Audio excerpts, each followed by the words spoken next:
नमस्कार दोस्तों, मेरा नाम है विमल सिंह। बालाजी स्टडी अड्डा में आपका स्वागत है। सीटेट 31 जनवरी 2021 को जैसा कि आपका पेपर प्रस्तावित है उसी के लिए हम प्रैक्टिस सेट करा रहे हैं। तो इससे पहले हमने मैथ के प्रश्न देखे थे। साइड में आई बटन में पिछला वाला वीडियो आपको मिल जाएगा। आज हम देखेंगे उसके आगे के पोर्शन यानी कि पर्यावरण अध्ययन के जो है 15 प्रश्न। तो चलिए शुरू करते हैं प्रश्न नंबर 61 से। तो 61 से लेकर के हम 75 तक प्रश्न देखेंगे और लास्ट में एक प्रश्न हम आपसे भी पूछेंगे। तो पहला प्रश्न है आपका, निम्नलिखित में से क्या पेट्रोलियम से प्राप्त नहीं होता है, ये आपको बताना है। डीजल नहीं प्राप्त होता है, मोम नहीं प्राप्त होता है, ग्रीस नहीं प्राप्त होता है या फिर कोयला नहीं प्राप्त होता है। इस प्रकार से चार ऑप्शन है, बताना है आपको कौन सा इन चारों ऑप्शन में जो है वो सही होगा। पेट्रोलियम से कौन इनमें से प्राप्त नहीं होता है ये बताना है। तो चलिए बात करते हैं फिर आंसर की। तो आपका ऑप्शन यहाँ पर चौथा वाला बिल्कुल सही हो जाएगा, यानी कि जो कोयला है ये आपका पेट्रोलियम से प्राप्त नहीं होता है। यही जो है आपका बिल्कुल सही हो जाएगा। अगला प्रश्न देखते हैं आपका 62 की निम्नलिखित जो है उनमें से त्योहारों के उस समूह को चुनिए जिन्हें पूर्णिमा को जो है वो मनाया जाता है। इंग्लिश में भी आप चाहें तो प्रश्न पढ़ सकते हैं। चार ऑप्शन है, दिवाली, गुरु नानक जन्म दिवस, रक्षाबंधन। इस प्रकार से पहला ऑप्शन है। दूसरा आपका ऑप्शन है कि होली, महाशिवरात्रि, बुद्ध जयंती। तीसरा है होली, रक्षाबंधन, गुरु नानक जन्म दिवस और चौथा है दिवाली, महाशिवरात्रि, गुरु नानक जन्म दिवस। तो बताना है आपको कि जो यहाँ पर त्योहारों के समूह दे रखे हैं उस समूह को चुनिए जो कि आपका पूर्णिमा को मनाया जाता है। बात करते हैं चलिए फिर आंसर की। तो आपका ऑप्शन 1 2 3 4 में से कौन सा सही होगा? चौथा वाला बिल्कुल सही होगा, जो कि आप क्या कहेंगे, दिवाली, महाशिवरात्रि और गुरु नानक जन्म दिवस आपका। अरे नहीं, हम ऑप्शन काटना सिखा रहे हैं तो आंसर मैंने कहा पहले आपको बता दिया। ये आपका चौथा ऑप्शन नहीं सही होगा। देखिए, दीपावली आपका जो है ये भी ऑप्शन पूर्णिमा को नहीं मनाया जाता है, तो दीपावली वाले तो दोनों ऑप्शन कट जाएंगे।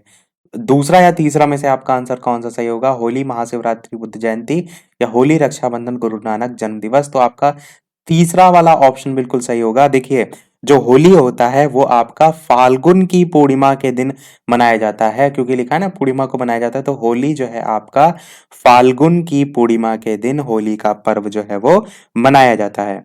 फिर आपका जो रक्षाबंधन है वो आप सभी जानते हैं, श्रावण की जो है पूर्णिमा, श्रावण की पूर्णिमा के दिन रक्षाबंधन का पर्व मनाया जाता है। और तीसरा जो आपका गुरु नानक जन्म दिवस है, इसकी बात करते हैं तो ये जो है आपका कार्तिक की पूर्णिमा के दिन जो है गुरु नानक जयंती पर्व मनाया जाता है। और देखिए, जो कार्तिक की पूर्णिमा है उसके दिन पुष्कर मेला भी जो है आपका होता है, तो वो भी आपके ऑप्शन में आपको देखने को जो है वो मिल सकता है। तो आंसर आपका यहाँ पर तीसरा वाला जो है वो बिल्कुल सही होगा, ये ध्यान रखिएगा। अगला प्रश्न देखते हैं आपका 64। प्रश्न आपका कह रहा है, नहीं 63, कि निम्नलिखित राज्यों के समूह में से किस एक समूह के समुद्र तट अरब सागर पर हैं? कर्नाटक, केरल, गुजरात, आंध्र प्रदेश, तेलंगाना, उड़ीसा, केरल, कर्नाटक, पश्चिम बंगाल, तमिलनाडु, आंध्र प्रदेश, कर्नाटक। तो इस प्रश्न को हम करेंगे किसकी मदद से? इस प्रश्न को हम करेंगे मैप के हेल्प से। तो सबसे पहले आप स्वयं से सोचिए, उसके बाद हम बात करेंगे इसके आंसर की। तो चलिए बात करते हैं फिर इसके सॉल्यूशन की। तो देख लीजिए, प्रश्न में अरब सागर की बात की गई थी और ये ऑप्शन है। तो मैं आपको डायरेक्ट मैप दिखाता हूं। ये आप देखिए, साइड में अरेबियन सी है आपका। इसके पास जो ऑप्शन में दे रखे थे यहाँ पर, तो कर्नाटक राज्य है आपका। तो देखिए बिल्कुल है, कर्नाटक कहाँ है? ये कर्नाटक है। अरेबियन जो सी है, अरब सागर यहाँ पर है। फिर आपका केरल राज्य, तो बिल्कुल केरल भी आपका देखिए इसी में आ रहा है, तो ये भी ठीक है। और तीसरा आपका गुजरात राज्य, जो कि आपका देखिए तो गुजरात ये है, जो आपका भी अरब सागर जो है इसी समुद्र तट जो है अरब सागर पर है। तो ये आपका पहला ही ऑप्शन बिल्कुल सही हो जाएगा। आपको देखिए आगे ऑप्शन चेक करने की आवश्यकता ही नहीं पड़ी। चाहे तो आप आगे भी ऑप्शन चेक कर सकते हैं, आंध्र प्रदेश या केरल तक कर, जैसे केरल तो सही है पर कर्नाटक भी सही है, पर इसका पश्चिम बंगाल आपका नहीं सही है। तो इस प्रकार से आपका ये और बाकी ऑप्शन कट जाएंगे, पहला सही हो जाएगा। 64 प्रश्न देखते हैं, हमारे देश के मानचित्र में झारखंड जो है वो कहाँ स्थित है? एक ना एक प्रश्न 100% हर साल मानचित्र से जरूर आता है, तो आपको मैप तो रटा होना चाहिए, तभी आप वहां पर एकदम एग्जैक्ट सही टिक करके आएंगे। तो मैप को अवश्य अच्छे से पढ़ लीजिएगा यदि आप चाहते हैं कि यहाँ मैप से आपका नंबर जो है वो एकदम फिक्स हो जाए कि आप उसे बिल्कुल गलत करके ना आए। तो जल्दी से बताइए, चार ऑप्शन में उत्तर प्रदेश के पश्चिम में, पश्चिम बंगाल के पूर्व में, उड़ीसा जो है उसके उत्तर में, या फिर छत्तीसगढ़ के दक्षिण पूर्व में। बात करते हैं आंसर की, तो मैं आपको डायरेक्ट जो मैप है उसी में दिखाता हूँ झारखंड कहाँ पर है। तो ये जो है आपका मैप है जिसमें आप देखिए झारखंड की स्थिति ये दे रखी है, ये दे रखी है। अब अन्य ऑप्शन को भी देख लीजिए, पहला कह रहा है उत्तर प्रदेश के पश्चिम में है, तो ये इसके बगल में उत्तर प्रदेश है, क्या ये इसके पश्चिम में है? तो आप कहेंगे बिल्कुल भी ऐसा नहीं है, ये तो उत्तर प्रदेश जो है पश्चिम में बिल्कुल नहीं है। फिर आप देखिए पश्चिम बंगाल के पूर्व में है, तो पश्चिम बंगाल की स्थिति देखिए, ये वेस्ट बंगाल है, क्या ये इसके पूर्व में है? तो नहीं है पूर्व में, ये भी कट जाएगा ऑप्शन। उड़ीसा के उत्तर में है, तो हाँ उड़ीसा ये नीचे पड़ता है, और इसका जो उत्तर दिशा ऊपर होगी तो इसके झारखंड उत्तर दिशा में, यही आपका ऑप्शन तीसरा वाला बिल्कुल सही हो जाएगा। और छत्तीसगढ़ के दक्षिण पूर्व में लिखा था, इसको भी देख ही लीजिए आप, जब सारा ऑप्शन देख रहे हैं हम, तो छत्तीसगढ़ ये है और इसके दक्षिण पूर्व में लिखा है ना, तो दक्षिण पूर्व तो दक्षिण नीचे ही होता है, तो ऐसे आप समझ गए कि ये गलत हो जाएगा, तो आपका तीसरा वाला ऑप्शन बिल्कुल सही हो जाएगा। अगला प्रश्न देखते हैं 65, कि आप जो है वो एक्स पर स्थित हैं और आपका विद्यालय वाई पर स्थित है। आपके घर से आपके विद्यालय तक जाने के लिए कोई सीधी सड़क नहीं है, अतः आप पहले ए पर जाते हैं जो कि एक्स के ठीक उत्तर में है 30 मीटर दूरी पर। फिर आप क्या करते हैं, जो बी है उस पर जाते हैं जो कि ए के ठीक पश्चिम में जो है वो 40 मीटर दूरी पर है। फिर आपका कह रहा है कि फिर आप सी पर जाते हैं जो कि बी बी बी जो है उसके ठीक उत्तर में 30 मीटर दूरी पर है, और अंत में आप जो है वो वाई जो है उस पर अपने विद्यालय पहुंचते हैं, तो सी के ठीक पश्चिम में 40 मीटर दूरी पर है। तो विद्यालय के सापेक्ष आपके घर की सही दिशा क्या होगी? इस प्रकार से चार ऑप्शन दे रखा है। और ये प्रश्न आपका कैसे करते हैं, जैसे जैसे इसमें लिखा है सेम ऐसे ऐसे स्ट्रक्चर बनाते चलिए और आसानी से आप इस प्रश्न को कर सकते हैं। तो डायरेक्ट हम बात करते हैं इसके आंसर की, क्योंकि यहाँ पे इतनी जगह नहीं कि आपको ये सारी चीजें बनाकर दिखाई जाए। तो इसका मैंने बताया ना, जैसे कि आप एक्स पर स्थित है तो आप एक्स लिखेंगे, फिर विद्यालय वाई पर है तो वाई बनाएंगे। फिर घर से आपके विद्यालय जाने के लिए कोई सीधी सड़क नहीं है, तो पहले आप ए पर जाते तो ए पर ले जाएंगे, फिर एक्स के ठीक उत्तर में आप 30 मीटर दूरी। तो जैसे जैसे लिखा है सेम वैसे बनाते जाना है, फिर विद्यालय के सापेक्ष आपकी जो घर की दिशा पूछी गई है वो आप बता लेंगे। आंसर की बात करते हैं आपका ऑप्शन 1 2 3 4 में से, तो चौथा वाला ऑप्शन दक्षिण पूर्व जो है लास्ट में निकल कर आएगा, यही आपका जो है वो बिल्कुल सही हो जाएगा। एक रफली के तौर पर चलिए मैं चित्र भी आपको बता देता हूँ कि किस प्रकार से इसका बनेगा। तो कुछ इस प्रकार से आप देखेंगे चित्र आपका जो है वो बनेगा, जिसमें जो ये डायरेक्शन अलग अलग लिखी हुई है ये आपकी कुछ इस प्रकार से आएंगी, इस प्रकार से, और फिर ये फिर इस प्रकार से। यहाँ पर आपका जो है वो हाउस आएगा, और यहाँ जो ऊपर है ना लिखा है विद्यालय, तो यहाँ पर आपका स्कूल या विद्यालय जो है वो आएगा। और पूछा गया विद्यालय के सापेक्ष आपके घर की दिशा, तो जो दिशा है वो, तो विद्यालय के सापेक्ष आपकी घर की दिशा दक्षिण और पूर्व, ये आपका इसलिए चौथा वाला हो जाएगा। अगला प्रश्न आपका कह रहा है कि कोई लड़का जो है वो मडगांव से 30 जून 2019 को किसी रेलगाड़ी जो है उसमें सवार हुआ, और ये रेलगाड़ी जो है वो 9:45 मडगांव से चली और अगले दिन 7:15 नगरकोइल जो है वो पहुंची। यदि इस समय अंतराल में रेलगाड़ी द्वारा तय की गई दूरी 1140 किलोमीटर है तो रेलगाड़ी की औसत चाल आपको बतानी है। चार ऑप्शन है, बताइए जल्दी से इन चारों ऑप्शन में कौन सा सही होगा।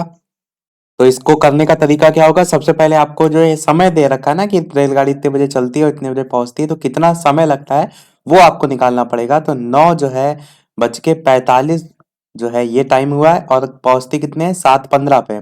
तो आपको 7:15 पे निकालने में थोड़ा सा अगर दिक्कत हो तो 7:15 से क्या करिए, थोड़ा सा पहले जाइए, इस 9:45 के ही नजदीक आपका क्या यहाँ पर इससे पहले बज रहा होगा, तो 6:45 बज रहा होगा, तो 6:45 जो है इसके बीच जो है वो डिफरेंस जो है वो निकाल लीजिए। तो 9:45 से 6:45 ये अगले दिन का है, यहाँ पर देखिए अगला दिन लिखा है, यानी 9 10 11 12 फिर 13 14 बजते हैं ना, एक दो उसी दिन के, तो 13 14 15 20 इस टाइप से पूरा 24 बजने के बाद फिर रात का 1 2 3 4 5 सुबह 6 बजे तक, तो इनका डिफरेंस कितना होगा, तो आपका इसमें घटाएंगे तो आपका 21 घंटे यहाँ पर जो है वो निकल के आएगा। और जो ये 6:45 हमने ले लिया था, ये 7:15 से पहले ले लिया था ना, तो इस 6:45 और इस 7:15 के बीच में कितना डिफरेंस है? आधे घंटे का है। तो 21 घंटे और आधा घंटा, यानी 21 घंटे के साथ और 30 मिनट जुड़ जाएंगे तो 21.5 घंटे आपके टोटल यहाँ पर टाइम जो है आपका लगा। अब बस आपको यहाँ पर दे रखी है कुल दूरी, आपका समय ऑलरेडी है, तो चाल बराबर दूरी बटे समय से आप इसको डिवाइड कर दीजिए। 1140 को किससे डिवाइड करेंगे आप?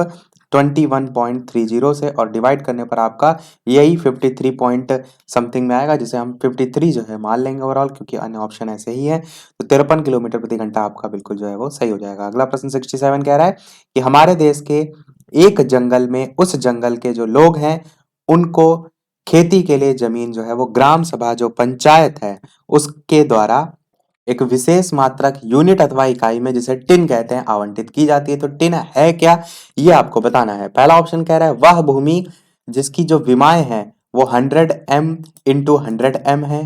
दूसरा, वह भूमि जिस पर कोई किसान एक टिन बीज बोता है। तीसरा है वह भूमि जिसमें जिससे कोई किसान एक टिन जो बीज है वो उत्पन्न करता है।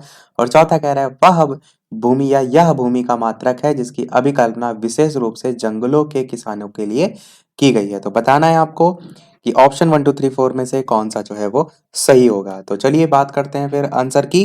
तो बिल्कुल आपका ऑप्शन दूसरा वाला सही होगा कि वह भूमि जिस पर कोई किसान एक टिन बीज बोता है, इसी के संदर्भ में यहाँ पर बात की गई है, यही आपका सही हो जाएगा। अगला प्रश्न देखते हैं 68 कि नीचे दिए गए शहरों में किस एक में रेत के पहाड़ जिन्हें रेत के टीले कहा जाता है वो जो है वो पाए जाते हैं? काबुल में, आबू धाबी में, बर्लिन में या थिम्पू में? अच्छा प्रश्न है, महत्वपूर्ण प्रश्न है, 4 ऑप्शन है, बताना है कौन सा सही होगा।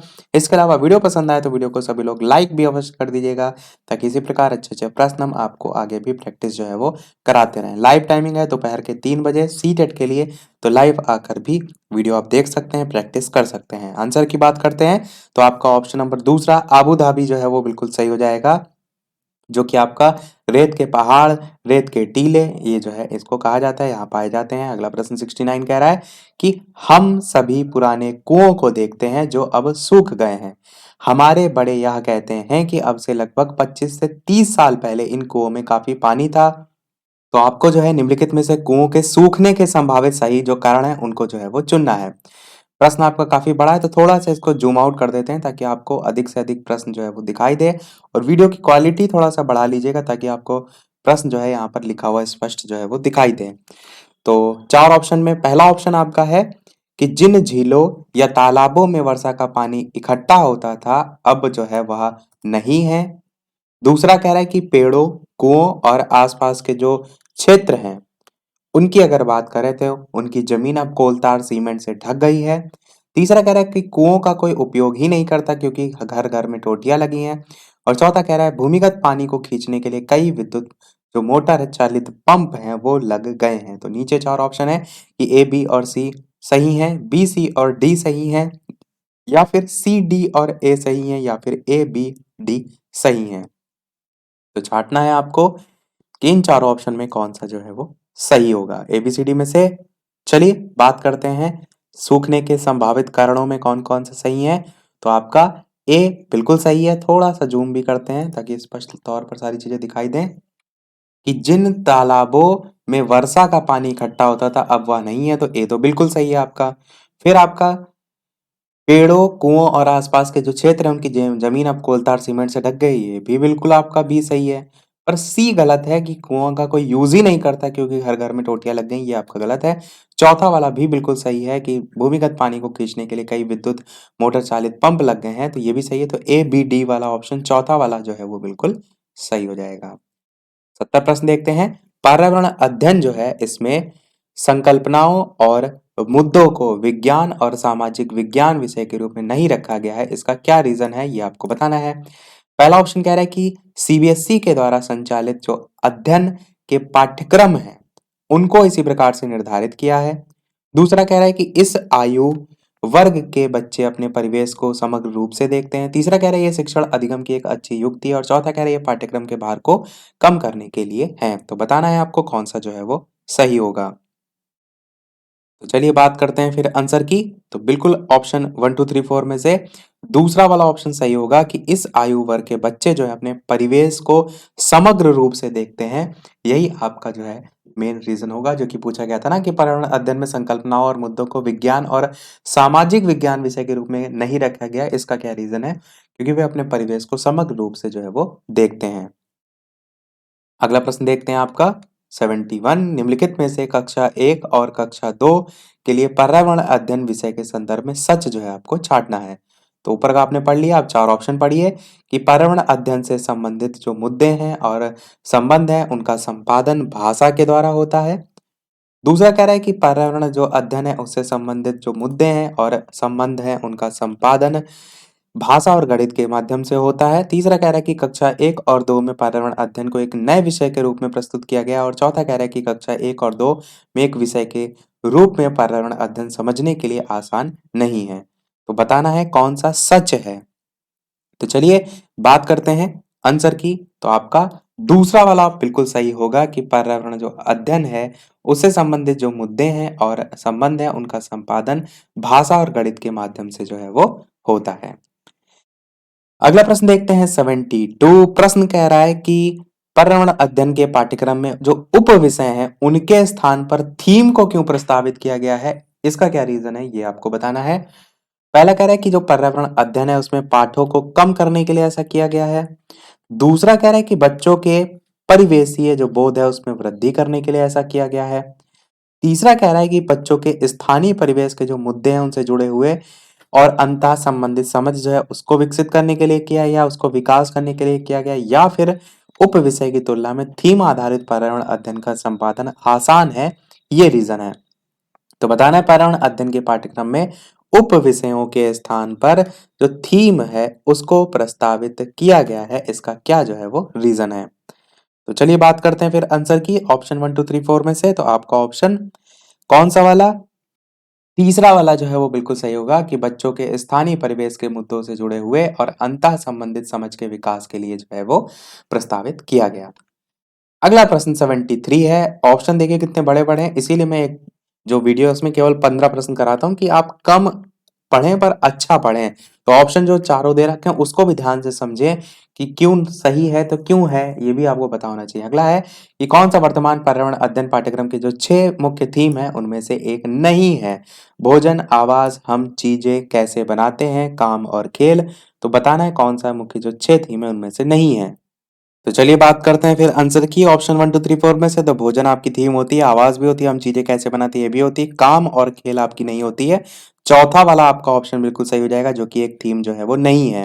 ये सारी चीजें हम एनसीईआरटी बेस्ड करा चुके हैं ऑलरेडी। आपको एनसीईआरटी कंप्लीट जो कोर्स है वो 6 वीडियो में मिल जाएगा प्लेलिस्ट में, आप उसको देख लीजिएगा। यदि ना मिले तो कमेंट कीजिएगा, मैं आपको प्लेलिस्ट की लिंक जो है वो प्रोवाइड करा दूंगा। अगला 74 प्रश्न कह रहा है कि निम्नलिखित में से कौन सा एक पर्यावरण अध्ययन के संबंध में सच नहीं है? बताना है। पर्यावरण अध्ययन जो है उसकी प्रकृति एकीकृत है, पर्यावरण अध्ययन बाल केंद्रित अध्ययन है, पर्यावरण अध्ययन बच्चों को अपने परिवेश को खोजने का अवसर देता है, या फिर पर्यावरण अध्ययन वर्णनों और परिभाषाओं पर बल देता है। तो कौन सा सच नहीं है ये आपको बताना है। और आपको पढ़ने मात्र से ही समझ में आ रहा है कि वर्णन और परिभाषा पर पर्यावरण अध्ययन बिल्कुल बल नहीं देता और सच नहीं पूछा गया है। तो चौथा आपका बिल्कुल सही हो जाएगा। देखते हैं हमारा अगला और इस वीडियो का लास्ट प्रश्न। इसके बाद एक प्रश्न हम आपसे पूछेंगे। वीडियो अभी तक आपने लाइक ना किया हो तो आप सभी का वीडियो पर एक लाइक तो बनता ही है, ताकि मुझे मोटिवेशन मिलता रहे। चैनल पर नए हो तो सब्सक्राइब करके भी अवश्य जुड़ जाइएगा, और टेलीग्राम चैनल से नहीं जुड़े हैं तो वीडियो के डिस्क्रिप्शन में आपको लिंक मिल जाएगी, सर्च करके भी बालाजी स्टडी अड्डा टेलीग्राम पर जुड़ सकते हैं। देखते हैं हमारा लास्ट प्रश्न कि निम्नलिखित में से क्या एक पर्यावरण अध्ययन में ज्ञान की रचना में बहुत ही ज्यादा महत्वपूर्ण है? इतना आपने प्रश्न पढ़ लिया, स्क्रॉल करते हैं। ए ऑप्शन है कि बच्चों की सक्रिय भागीदारी। दूसरा कह रहा है बच्चों के ज्ञान जो है उसको शिक्षकों के ज्ञान से जोड़ना। तीसरा कह रहा है कि पर्यावरण जो अध्ययन है उसको कक्षा की चार जो दीवारी उससे बाहर सीखना। और चौथा कह रहा है बच्चों के स्थानीय ज्ञान को विद्यालय के ज्ञान से संबंधित करना। तो ऑप्शन है ए सी डी, केवल डी, केवल ए और डी। तो बताना है इन चारों ऑप्शन में कौन सा सही होगा। तो चलिए बात करते हैं फिर आंसर की। तो आप क्या कहेंगे कि ए वाला बच्चों की सक्रिय जो भागीदारी है वो बिल्कुल इंपॉर्टेंट, तो ए तो आपका बिल्कुल सही है। बी कह रहा है कि बच्चों के ज्ञान को शिक्षकों के ज्ञान से जोड़ना, तो ये तो गलत है आपका। सी कह रहा है पठन अध्ययन को कक्षा की चार दीवारी जो है उससे बाहर सीखना, तो बिल्कुल आसपास के वातावरण से सीखने पर ही जोर दिया जाता है। और डी कह रहा है बच्चों के स्थानीय ज्ञान को विद्यालय के ज्ञान से संबंधित करना, तो ये भी बिल्कुल सही है। ए सी डी वाला ऑप्शन पहला ही ऑप्शन है, देखिए ए सी डी वाला, यही आपका जो है वो बिल्कुल सही हो जाएगा। तो सभी प्रश्न हमारे आज के 15 समाप्त हुए। अब एक प्रश्न आपके लिए, जैसे कि सभी वीडियो में हम आपसे एक ना एक प्रश्न पूछते हैं। तो ये हैं आपके इस वीडियो के प्रश्न, और आज हम प्रश्न एक नहीं दो पूछ रहे हैं। पहला 87 वाला प्रश्न पूछ रहे हैं, जो कि नारियल डली हुई जो है ये किसी भी करी के साथ उबला हुआ टैपियोका निम्नलिखित में से किस क्षेत्र का प्रिय भोजन है? केरल, पश्चिम बंगाल, बिहार या तमिलनाडु। 87 नंबर वाला प्रश्न हम आपसे पूछ रहे हैं, और साथ में 88 दोनों ही प्रश्न का सॉल्यूशन यानी कि जो आंसर है वो हम बताएंगे कल, क्योंकि आगे के हम 15 प्रश्न कराएंगे इसी ईवीएस सेक्शन के, तो ये सभी आंसर भी साथ में हम आपको बता देंगे। तो कल तक से पहले आपको वीडियो के मेन कमेंट में बताना है 88 प्रश्न क्या है। आमतौर पर यह माना जाता है कि रात में जागने वाले जानवर हर चीज को जिस रंग में देखते हैं वे रंग कौन से हैं? बैंगनी और नीला है, हरा और पीला है, नारंगी और लाल है, या काला और सफेद है। तो ये प्रश्न दो हम आपको दे रहे हैं, सभी लोग वीडियो के मेन कमेंट में टाइप करके आंसर बताइएगा। इंग्लिश का जो इसी का वर्जन दे रखा है इसको भी आप पढ़ सकते हैं, जो लोग इंग्लिश में जो है वो पढ़ना चाहें। तो अपना सभी लोग आंसर वीडियो के मेन कमेंट में टाइप करके बताइएगा। तो इसी के साथ हमारे आज के सभी जो प्रश्न हैं समाप्त होते हैं। टोटल 15 में से कितने प्रश्न आपके सही हुए, अपना स्कोर भी अवश्य बताइएगा, और ये जो प्रश्न है इसका आंसर भी अवश्य दोनों का बताइएगा। तो फिर आज के वीडियो में इतना ही। वीडियो पसंद आया हो लाइक अवश्य कीजिएगा, चैनल पर नए हो सब्सक्राइब जरूर कीजिएगा। मिलते हैं फिर अगले वीडियो में नए टॉपिक के साथ। तब तक के लिए नमस्कार। Thank you for watching.